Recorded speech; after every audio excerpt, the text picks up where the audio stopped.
Hey guys, welcome back to my channel. I am the West Man, and just right over that, nice hug. Hug time. Let's let the car go by. And we're back.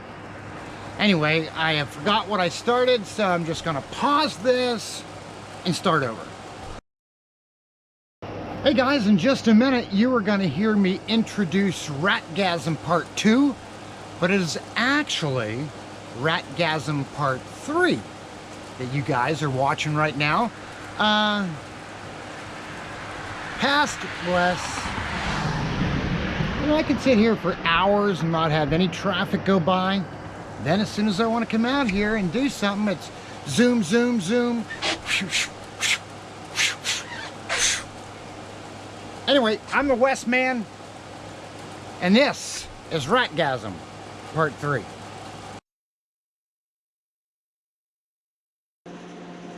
Hey guys, I am the West Man. This is my one-stall garage, and this is Ratgasm. So we're going to call this video Ratgasm Part 2. Last time we went ahead and got the panhard bar cut, shortened, tacked in place. Took care of all that side-to-side motion. No, I'm not scratching my butt. Really secured that up. So now we're going to go ahead and cut this thing in half.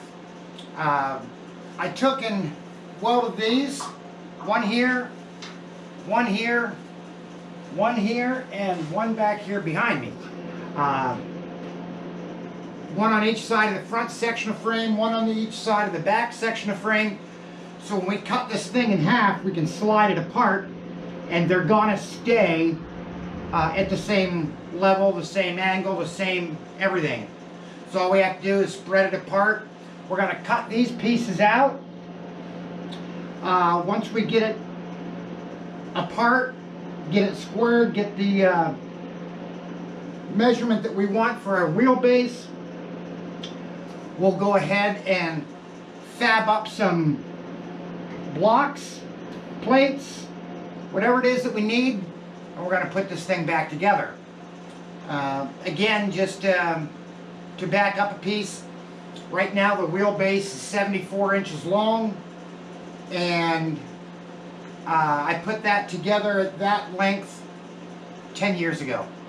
And I've decided that it needs to be longer. So we're going to cut it in half, stretch it out. Once we get it all ready to go, we'll put it back together.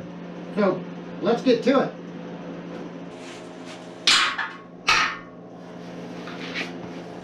I've got some old cutoff wheels that are getting pretty small, but on some of these open cuts I decided to go ahead and get them used up because I imagine I'm going to be using a few of them.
Originally, those two plates there that I cut off and the two up here in the front, I was just going to use those to maybe try to box that in, and that was where I stopped, but they go.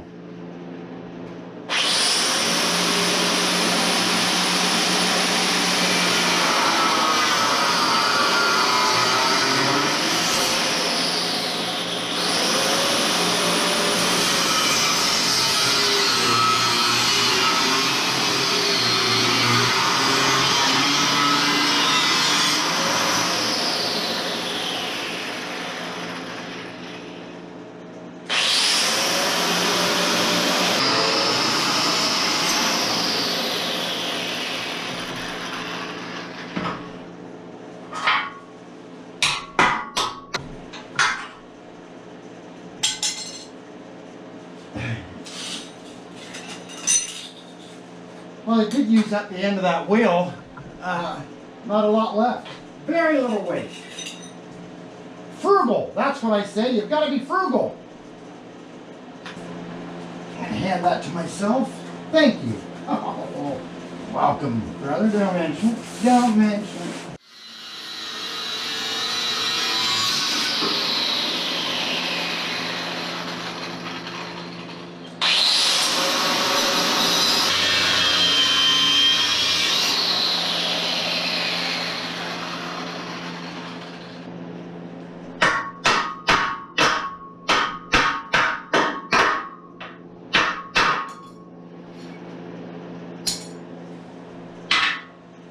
Of course, I'll have to clean the rest of those up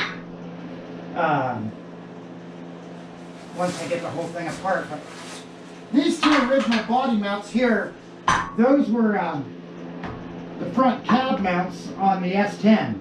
And I haven't cut them off yet, though I'm going to. Okay, that is the first part done.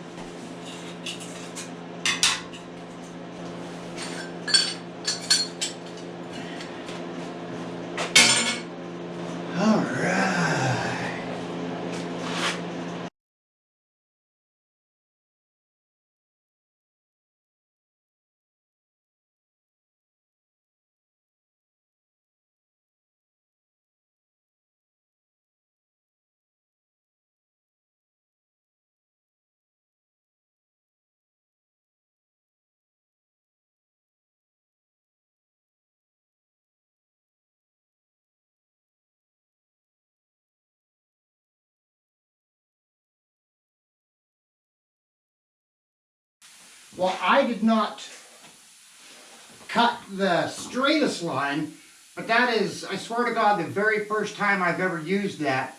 And man, that just goes through there like butter. That is free in just a couple minutes. So I'm going to move it around to the other side and do that. Looks like this isn't going to be near as hard to get apart as I kind of anticipated it would be. Now, like I said, once I get this apart and separated, then I can go ahead with the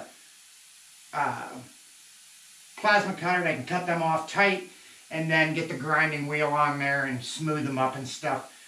Just be way easier to get to them after they're separated. So I'm going to get back on that, get to the other side.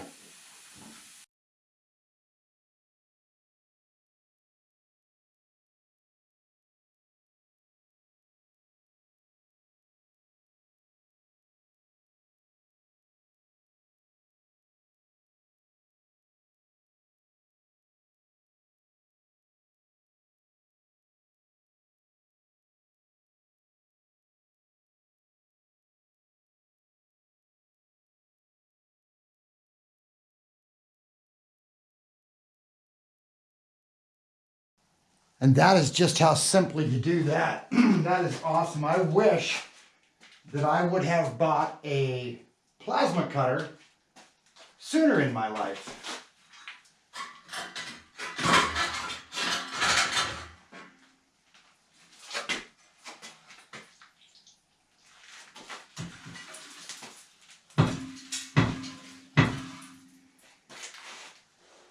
I paid, not sure if I'm on frame or not, but I paid $250 for that plasma cutter off of Amazon.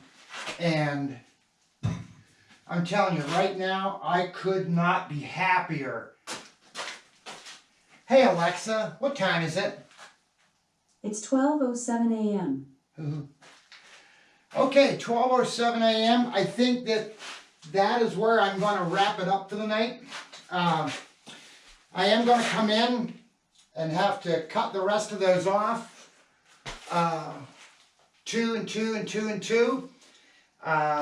Get those cleaned up, and then we'll start making measurements for the rest of that. So stick around and we'll bring you back and show you how we're going to do that. And I just wanted to say, hey. So what I've got done so far, I've moved ahead a little bit. I went ahead and got the plasma cutter out, and I cut off most of those chunks, steel that were holding the two pieces together.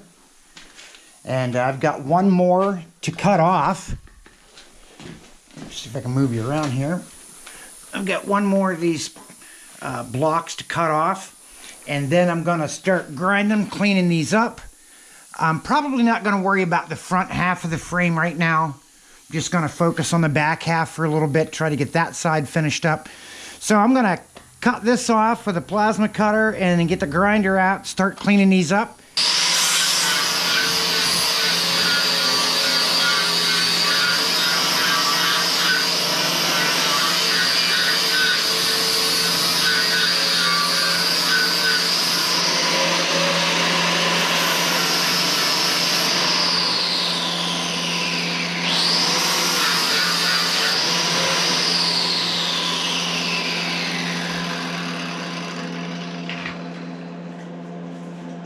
Whew. Well, that is all 4 of them. Got those all ground and smoothed off.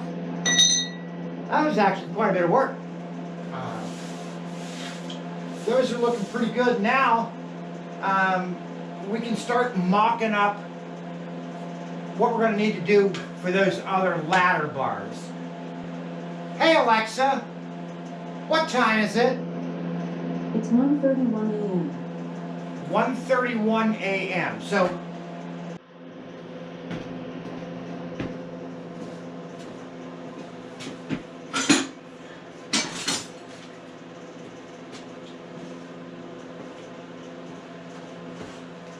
okay, these are the new ladder bars. Actually, they're both new. These ones are just shorter. Shorter, but also, I don't know, 8 years old or something. So these ones, once again, they mounted on the inside. This thing is so short that the transmission cross member sat, the transmission pan sat right here on this bar. So there's no way that could have stayed there. Well,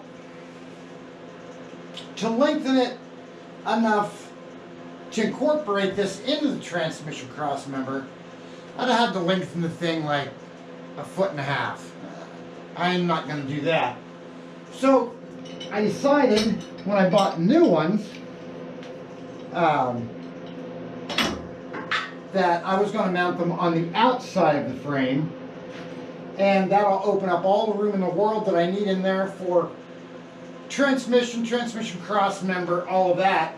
And then I'm only going to lengthen it about 6 or 8 inches. That's why I cut it in half. Also, because those front frame horns came back on the outside, actually back to this spot right here where I've ground that off. So that was in the way. So that is why those had to come off. And then this is probably going to mount like right in here. That bracket will be adjusted. It's not going to stick up that high because it can't. So that is going to be up there. That'll probably be adjusted up into that top hole.